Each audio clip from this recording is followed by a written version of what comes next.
Bonjour à tous et bienvenue pour cette petite vidéo de présentation de trois jeux vidéo de chasse, vidéo destinée à vous fournir un aperçu un petit peu plus développé des jeux présentés dans le numéro 825 de la Revue nationale de la chasse. Et donc le premier des trois jeux qui seront présentés ici, c'est The Hunter. C'est celui que nous avons considéré comme étant le meilleur. C'est un jeu qui est disponible sur PC, et qui vous propose d'évoluer dans une dizaine d'environnements différents, de l'Amérique du Nord à l'Europe, en passant par des milieux beaucoup plus exotiques, comme l'Australie, ou un milieu arctique. Le joueur peut évoluer librement sur la carte. Il choisit son point de départ ainsi que l'heure de départ et il peut ensuite circuler dans ces environnements qui, on le voit ici, sont d'une grande beauté, hein, très très bien modélisés. Il peut donc, au cours de ses sorties, trouver une trentaine d'espèces d'animaux, évidemment répartis entre les différents environnements. Parmi ces espèces, on trouve du petit gibier, comme le faisan, mais encore le lièvre ou le lapin, mais également des espèces de gibier un petit peu plus volumineuses, avec du chevreuil, du sanglier, des cerfs, et même des espèces plus particulières. Je pense notamment aux kangourous ou aux ours, notamment à l'ours polaire qui a été rajouté assez récemment.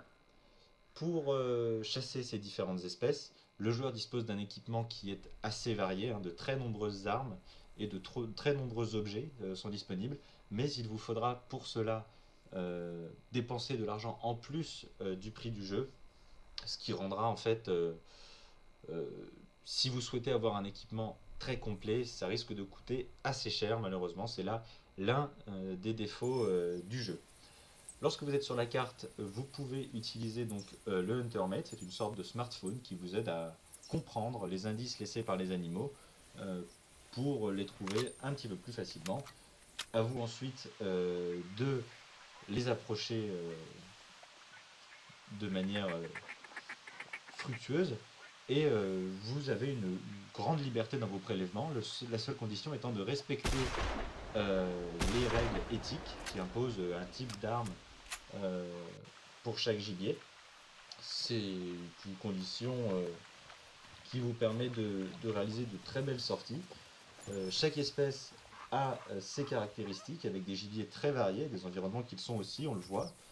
Et vous pouvez donc jouer en multijoueur, et c'est là une particularité très intéressante, ce qui vous permet de rejoindre des amis pour des parties en ligne sur l'ensemble du jeu, hein, que ce soit au petit gibier, au grand gibier ou au gibier d'eau. Jusqu'à 8 joueurs peuvent ainsi évoluer ensemble sur les cartes de The Hunter. C'est un jeu qui est disponible gratuitement sur le site officiel. Vous pourrez alors chasser le cerf de Virginie, le lièvre, le lapin et le faisan. Et si vous souhaitez avoir la version complète, il vous faudra investir dans une version boîte qui se trouve dans le commerce, qui vous permet d'accéder au jeu complet pendant 6 mois pour un prix d'une vingtaine d'euros environ. Mais comme je l'ai mentionné tout à l'heure, hein, il est ensuite possible de dépenser en supplément pour acheter de l'équipement supplémentaire.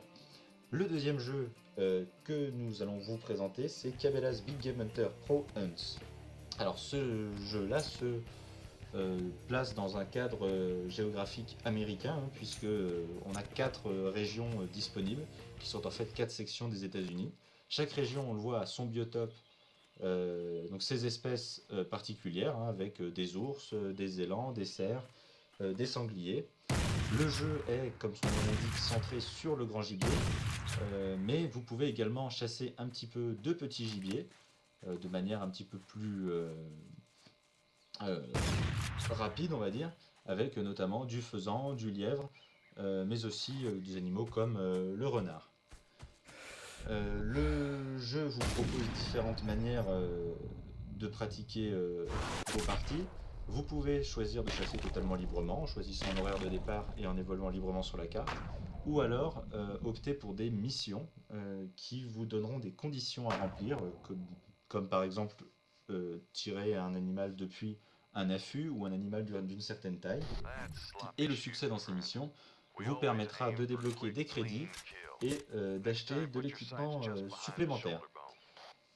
Sur la carte du jeu, il vous est possible d'observer les habitudes des différentes espèces et je pense notamment aux différents lieux que les animaux fréquentent.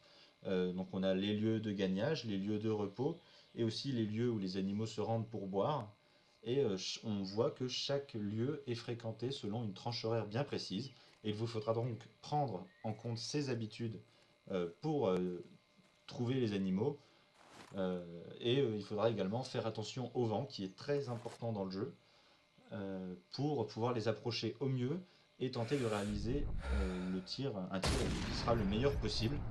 Lors du tir, vous avez déjà pu l'apercevoir, on a une caméra sur la balle qui vous permet d'analyser très finement vos erreurs ou vos réussites. Le but étant bien évidemment de placer la meilleure balle possible.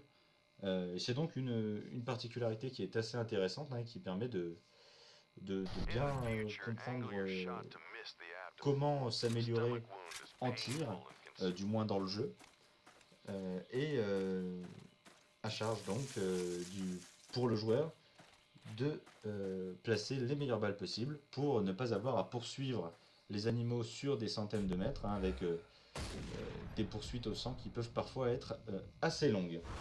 Cabela's Big Game Hunter est disponible sur ordinateur pour un prix avoisinant les 30 €, mais également sur console pour un prix aux alentours de 60 €. Enfin, le troisième jeu que nous avons choisi de vous présenter, c'est Hunter's Trophy. C'est un jeu qui est beaucoup plus français malgré son nom, avec des modes de chasse et des environnements qui sont ceux que nous connaissons et que nous pratiquons. On a essentiellement 3 types d'environnements, le bois, vous le voyez ici, mais également la plaine et le marais. Le joueur peut choisir la saison, la météo, ainsi que le plan de chasse qu'il souhaite réaliser. On a des espèces assez variées, hein. On voit ici sur un milieu de plaine lièvre, perdrix, faisan et lapin, sans oublier évidemment des nuisibles tels que le renard. Les missions existent également dans ce jeu, ce sont des parties dans lesquelles les conditions de chasse sont prédéfinies et le joueur doit alors remplir des objectifs. On a essentiellement 3 modes de chasse distincts, avec le petit gibier tout d'abord, hein, donc le but du jeu c'est de trouver les indices au sol pour ensuite approcher les animaux et réaliser un bon tir. Vous êtes accompagné d'un chien, vous le voyez ici, mais qui ne sert que de rapporteur, puisqu'il n'y a pas de gestion de chien d'arrêt. Et c'est d'ailleurs un petit peu dommage, on aurait apprécié d'avoir cette fonctionnalité là. Pour le grand gibier, sa chasse est possible en battu. Il vous faut alors trouver les indices sur la carte, ce qui vous permettra de lancer votre meute aux trousses d'un animal. Et il vous faudra alors vous placer rapidement pour réaliser le meilleur tir possible, sachant qu'on a parmi le grand gibier du chevreuil, du sanglier et du cerf. Mais qu'il vous faudra faire la différence entre par exemple un sanglier et une laie, ou un cerf et une biche. Donc le plan de chasse est évidemment à respecter. Vous avez un équipement qui varie selon que vous êtes au grand gibier ou au petit gibier. Et vous avez donc également un mode de chasse du gibier d'eau qui vous permettra de chasser des oies, des canards, mais aussi des foulques. Et donc là encore, hein, comme pour le petit gibier, il vous faudra trouver les indices, approcher les animaux et réaliser le meilleur tir possible. Et là aussi, vous êtes accompagné, si vous le souhaitez, par un chien qui vous récupérera les oiseaux tombés à l'eau. Hunter's Trophy est un jeu qui a été réalisé en partenariat avec la Fédération régionale des chasseurs des pays de la Loire. Et vous pouvez donc le trouver sur le site de la fédération au prix de 10 €. Merci à tous d'avoir suivi cette vidéo. Nous espérons vous avoir apporté quelques informations sur l'état actuel de l'offre en termes de jeux de chasse. A très bientôt sur le site du chasseurfrançais.com.